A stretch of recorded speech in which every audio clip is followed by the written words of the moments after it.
before somebody very properly calls out these couple of things, I am very aware that the yielding of the hindquarters that's shown in this video is far from a finished product.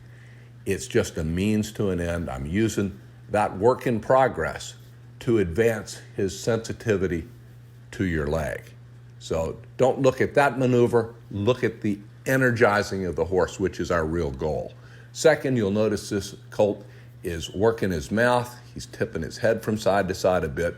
We had recently transitioned into this bridle, and it's really not working out. Since then, we've introduced a third bit, and we seem to have found a good fit at last. So wanted to identify those couple of things that I'm very aware of and let you get into the video itself. Hope you enjoy it. Hello, I'm Herm Gailey, here with a 3-year-old named Mike. We just did a couple of segments on transitioning to this bridle, and I recognized that he was backsliding into his tendency to be pretty sluggish. So I figured, well, maybe that's a filming opportunity. Why don't I just work on waking him up on camera? And I'll show you a method you can use that's pretty safe. The horse understands it. It's a little more controlled than just chasing him forward, which I'll often do. But with these younger ones, you want to get them accustomed to your leg and so forth. I'll use sort of a combination of moving their hindquarter around and then going off.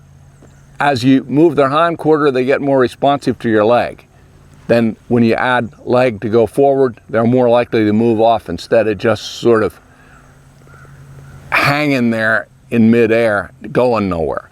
So if you look at him, he walks off like a sleepwalker. And that is just not really acceptable. I'm sorry, son, but it just isn't.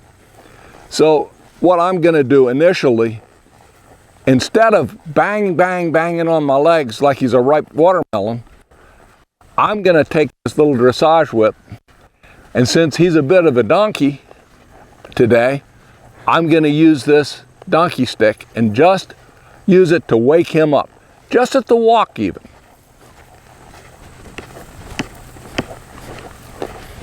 So you can see that influence is in, and he's been tapped with that before, but it is painless, but it causes them some concern, and that's what you want to do with a horse that is this unconcerned, is get them a little more involved.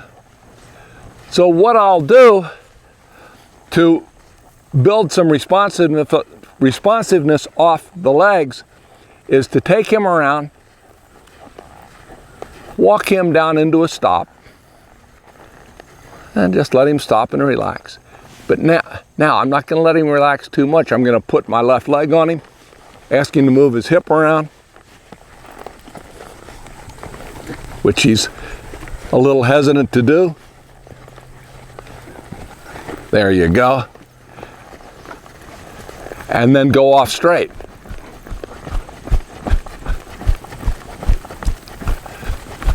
But I want to get him more sensitive to my leg.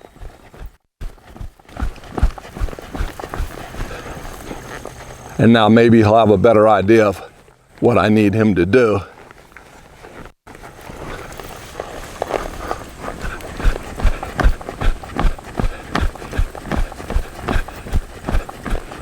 And I'll close down on him with both legs after I've done that.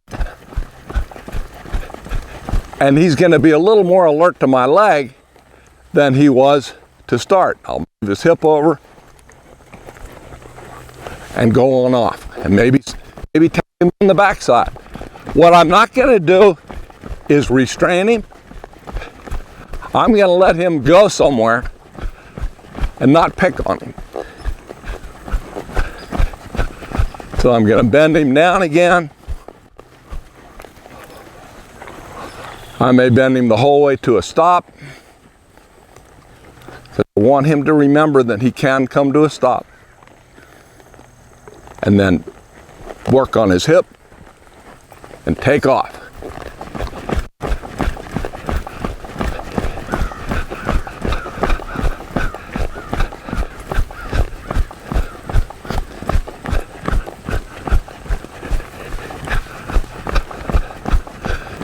What I'm not doing is grabbing him and restraining him, even if he went off a little strong. But what saves you and what makes this safer is you've got him in a controlled position when you ask him to trot off. So the odds of him bucking, which some horses will do when you re-energize them, they'll go from asleep to really kind of belligerent. I wouldn't look for that from him, but I've been surprised a time or two in my life. So I'm going to move his hip around from the walk this time. Tap, tap, tap, tap, tap, tap, tap, tap. There you go.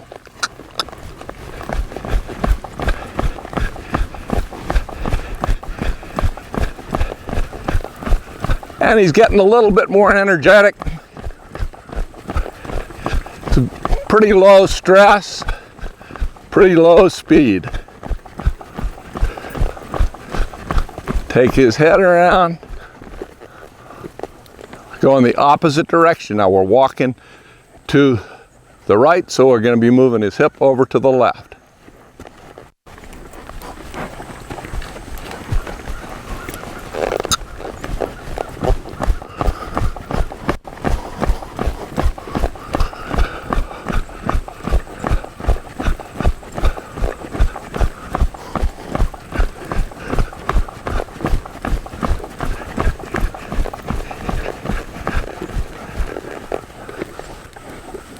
Move his hip to the left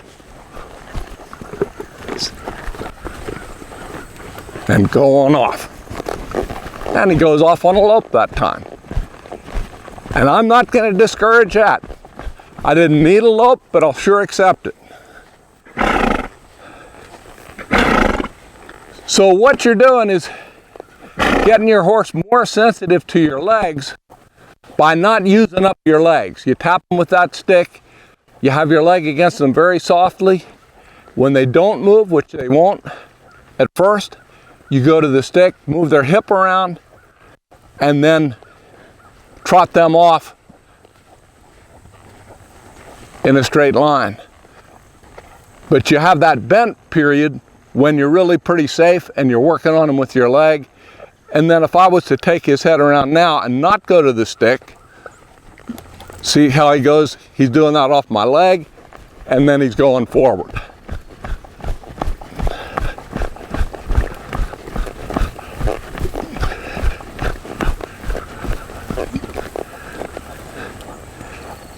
So you can take his nose over, tip him around, see his hip go, squeeze down, and he goes off. And you just go with him. Because all you're asking for is motion. The only reason I direct him at all is because we don't have sides on this pen. But you'll see, hopefully, if I just apply both legs now, instead of remaining asleep, and he goes right off.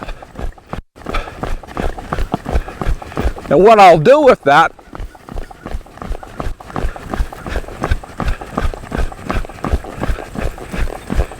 is I'll let him move. I will let him move diagonally across the pen and reward him going forward. I'm leaving him alone. I want him to go forward and straight. But before we did this little session, this colt was very prone to losing his sense of direction and wandering all over the pen. Now, forward motion has largely corrected that. I have him to trot across here. He lines out pretty good. And you can see it's going kind of fast. He's going fast, but he's not running off. You can get that slower motion down. But for now, I'm somewhat delighted that I can ask him to go. Like when I come out of this curve, I'm going to give him a little squeeze and invite him to go a little faster. And he goes into a lope. Don't care what lead, I just like that he went forward.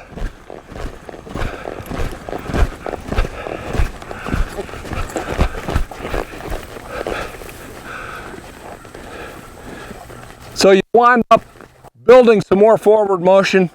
I wish I had videotaped how sleepy this colt had gotten before we really started working on it, because he was just very dull. But at this point, if I compress my legs on him, he's going to go right off. And that's a lot better. So ask yourself, what does my horse do when I lightly compress my legs on him? Just like so. And he was a little slow that time. He sensed we were coming back here to where he's been standing. But if your horse is sluggish, this might be a good routine so that you can get him to where you give a little press with your legs and you get something more pleasing. So you could do a much higher level video, but if you did, you would be skipping steps. This basic stuff, you can put it together so much quicker if you never forget the basics. Your horse has to move forward. They got to give to the bridle. And they've got to move forward when your legs are compressed.